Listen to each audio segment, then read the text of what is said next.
all they show is these terrible things happening all over the world. And somewhere behind in history, every one of those terrible things that is happening, there's a spirit of some type of vampire energy that bit somebody several generations ago. And now they're reacting to that energy. When we internalize this soul wounding, and it's usually manifested either outside or inside. And with a lot of Native people, the way that we have dealt with a lot of this is by internalizing this energy. And a lot of people that I've known, that I've worked with, have become very self-destructive. So now there's these complexes, these energies that are inside them. And what they want is that they want their life. Because remember, these are spiritual entities. And spirit only wants spirit. And they won't settle for anything else. And because of that, it'll take a spiritual means, just like in getting rid of a vampire, to be able to make it better. And that's why we're here today in this sacred hall, is to allow some of that spiritual energy of forgiveness and the loving kindness to be able to do that.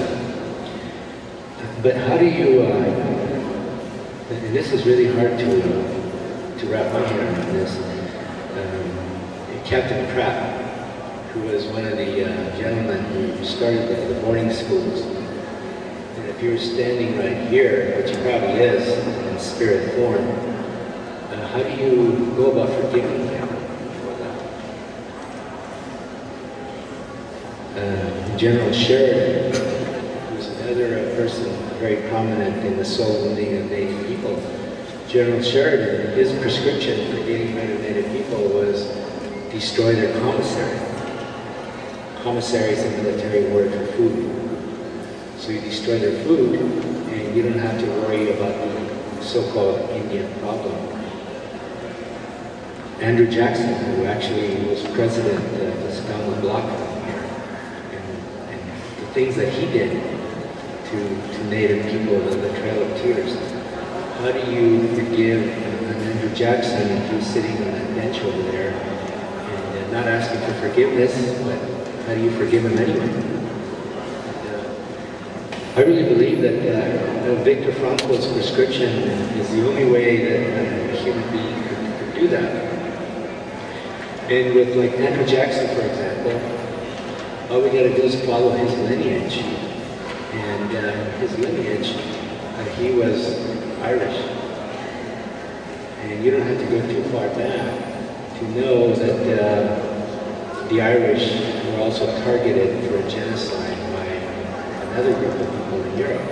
So by the time Andrew Jackson's family came here to these shores, they brought with them several generations of trauma. And one of the ways that I talk about this is I call it wounding seeks wounding.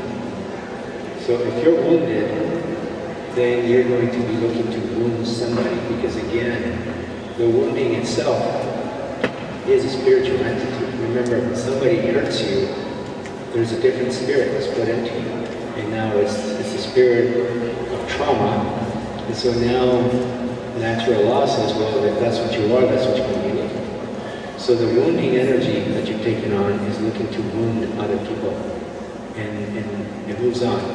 And presently, that's one of the big issues in Indian country, is that we're either internalizing the wounding and we hurt ourselves with all types of addictions. Suicide rates are still at very high in certain parts of the native country. And that's when it goes inward. When it goes outward, usually it's projected out to people who look as much like us as possible. And most of the violence in Indian country is towards other native people, because we're trying to hurt ourselves by hurting someone that is as close to us as possible. And And that, you know, needs to be really, really looked at and studied. And it takes a real discipline to do this, because it's real easy to say, well, okay, I forgive him. And I've done that myself with all different types of events in my life. But when you really start looking real deeply, and like Brother Don says, that part of you still wanting something. And that's why it's so important, the forgiveness that is being offered here and through this journey, is that it's unconditional. Because if we were to sit here and say, well, I want the United States government to prove to me and give me X, Y, Z, then we're still attached. And the only way to really forgive is to let go. But that's real simple, but not easy. And my teacher, over the 3 years that I knew him, over and over, that's the one thing he would tell me almost every time I would go see him. And this was back in the 80s. And only recently that I began to learn what he meant by that very simple phrase, just let it go. And it would just be coming from the heart. I said, well, let go of what? And letting go of these energies.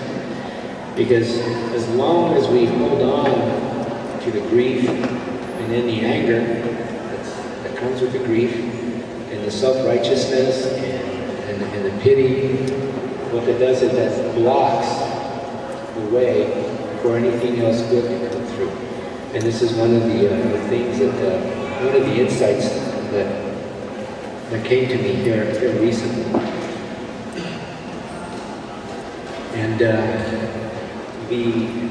the poisoning, again using the vampire image, the pain of the poisoning then goes in circles.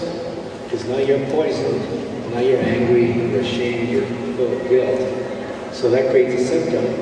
So now that symptom, the pain of that symptom, is another wounding. So now you have more shame and guilt because now you're hurting about something else. So then that cycle starts all over again. Now you have more shame, more guilt, and then pretty soon you are really, really in bad shape. And talking to a lot of my relatives over the years, in whether it's in hospital settings or outpatient settings, a lot of them have tremendous amounts of body illnesses. And a lot of these body illnesses, come from the mind and spirit. And one of the most prevalent ones is diabetes. And the reason it's important to talk about that one is that 3 or 4 generations ago, diabetes was almost non-existent in Indian country. And now, all of a sudden, because 3 or 4 generations isn't that long, it is very prevalent. And there are some very small tribes out in the middle of the deserts. And I'll never forget visiting this one. Not a lot of people there, but they had their own shop where they would manufacture prosthesis limbs, because that's how many body parts the native people of the tribe were losing, to where they had to have their own factory right there on the reservation so that they could manufacture arms and legs and that sort of thing. And again, why is that? Why do we need that? If we didn't need that body part shop 100 years ago, why do we need it all of a sudden? So what happened? And what happened are the things that we're talking about here today. And the reason that a lot of times we sacrifice without knowing is that, again, natural law, when something is transgressed, when something wrong happens, natural law says something has to happen to make it right. And when it has to do with the kinds of insults that we're talking about here at that level, usually those sacrifices then require a blood sacrifice of some sort.